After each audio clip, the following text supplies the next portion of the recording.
Hi, everyone. So while you're enjoying your dinner, which I know everyone's continuing to do, I'm going to actually I'm going to welcome to the podium one of our really wonderful Teatown alum uh, folks by the name of Greg Haber, and we have another here, and they're going to just in a few minutes each share a little bit about their experience of Teatown, and you can go ahead and just continue your dinners, and I think you'll find what they have to say really interesting and illuminating as far as their experience in talking about Teatown. So I'd like to give a warm welcome to Greg Haber.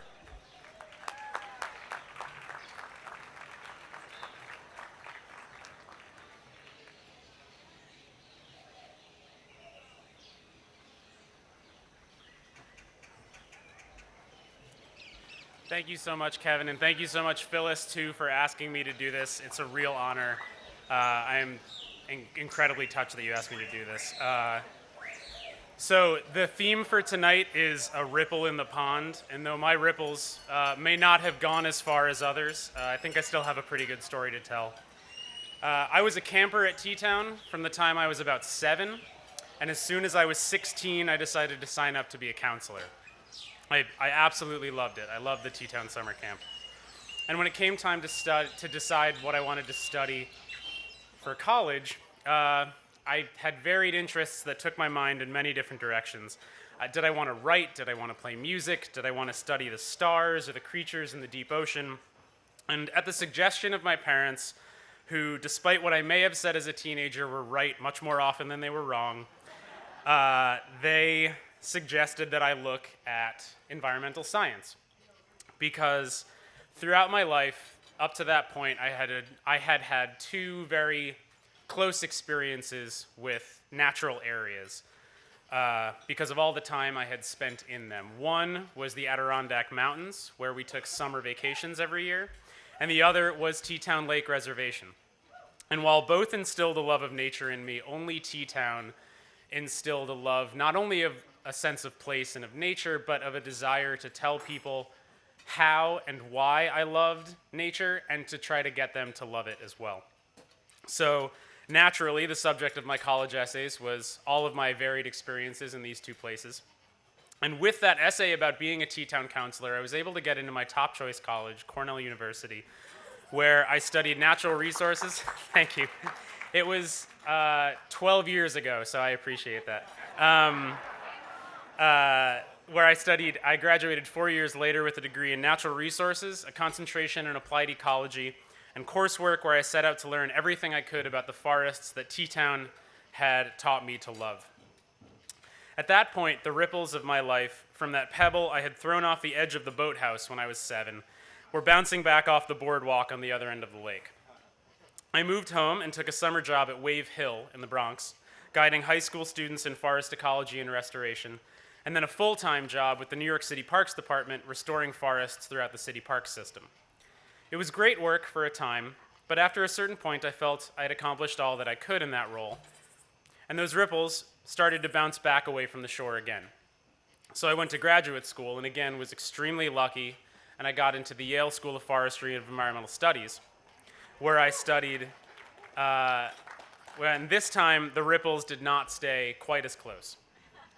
I focused my studies on community conservation and community conservation strategies, which included projects that took me very far from the proverbial boardwalk.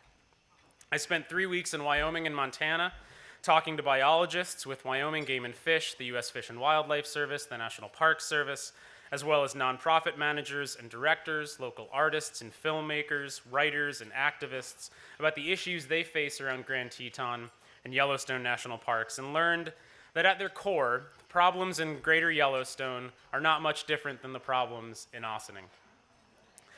And I also spent 3 months living on Maui in the town of Wailuku, working for the Hawaiian Islands Land Trust, transporting my love of Teatown's forests 6,000 miles to a forest that looked nothing like the ones that I loved, but that I came to love nonetheless. I found again that though problems in Hawaii may have a distinctly tropical feel, the objectives of the Hawaiian Islands Land Trust weren't too different than those of Teatown. But again, ripples bounce back, and I returned to Connecticut to graduate and then to New York to live and job hunt.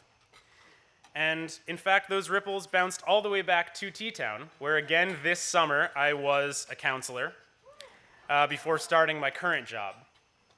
2 weeks ago, I began working with the New York City Parks Department again, this time as a forester in the Bronx. And starting in Teatown's 1,000 acres, I have now moved through that circuitous path, to be preserving the 27,000 acres of the Bronx's urban forest.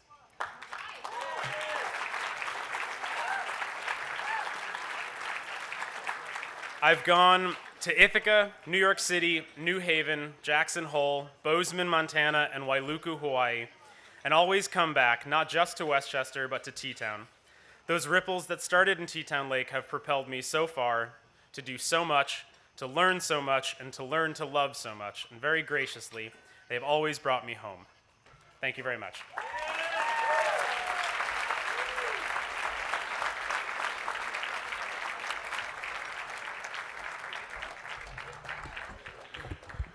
That was really amazing. Thank you, Greg. Now I'm going to bring in, it's my pleasure to introduce another young man who has a Teatown story to tell that we're also really proud to share. His name is Amar Bhardwaj, and Amar attended the Teatown Environmental Science Academy in the summer of 2015, and it was relatively new at that time. Dr. Mike Rubo, who's actually here tonight as part of our PACE group, well, he's a PACE faculty member. Dr. Mike Rubo was Amar's mentor, and this very intrepid young man recently was awarded the Goldwater Scholarship, which is a very prestigious STEM scholarship, and he was kind enough to come back and participate in the ribbon cutting of our Environmental Science Center this spring. So it gives me great pleasure to welcome to the podium Amar Bhardwaj.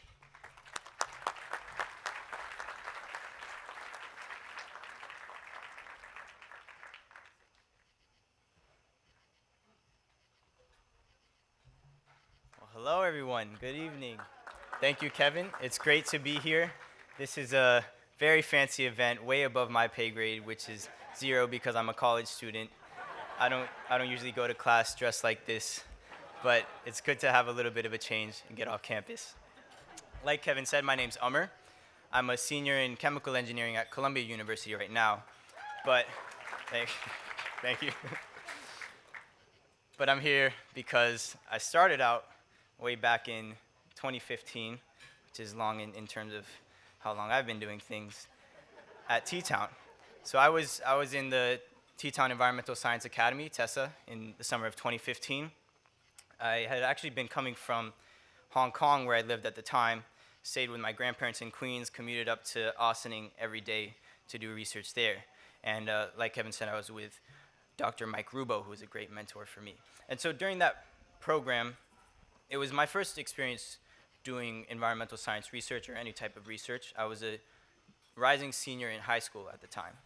And so it was just 4 weeks in Ossining at Teatown, first learning best practices of environmental science research, then starting my own project in environmental science research, where I chose to look at the effect of invasive plant leaf litter on the lakes in Teatown. So trying to determine, once the leaves that die from these plants enter the lake ecosystem, what happens to the water chemistry, to the trophic structure of the whole ecosystem. And with Dr. Rubo, I set up some little replicas of lakes and put different treatments of leaf litter in them and measured what happened. And surprisingly, I found something that was actually notable, that Phragmites australis, the common reed, is one of the invasive plants in the area. It has a potential to cause eutrophication in the lakes around Teatown, where eventually, through this ecological process, the lake's depleted of oxygen, which is obviously not good for the life in the lake. And so from that was my fundamental experience in research, I would say. And it was a time when I realized that I could do research going forward for my career, that I really enjoyed it. Research can be very repetitive and tedious, and I wasn't sure going into it that I would be able to handle that or even enjoy that, but I did. And I saw through TESA that, first of all, research itself was suitable for me, and also that I really enjoyed doing research to help the environment. And so from there, I moved on to Columbia University, where I started up in chemical engineering. And while I don't do the same environmental science research that I did there, the same thread has continued for me, where I'm trying to do research to help the environment and moving forward from that vision that I set at TESA. And right now I'm doing research in solar energy. And at Columbia, I've been doing a project in what's called solar fuels, where you use solar energy to make renewable fuels.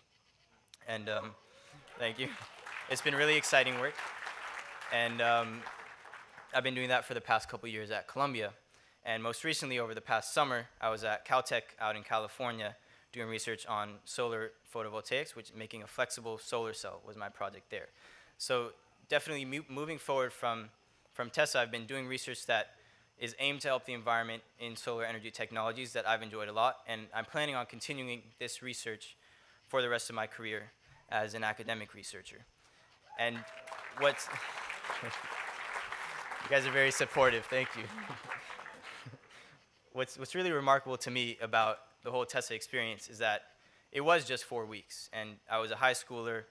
I only ended up collecting data for maybe about 2 weeks out of that. I'm surprised that it culminated in anything that was worth reporting, but my time there helped me realize what I'd like to do going forward in research and in helping the environment.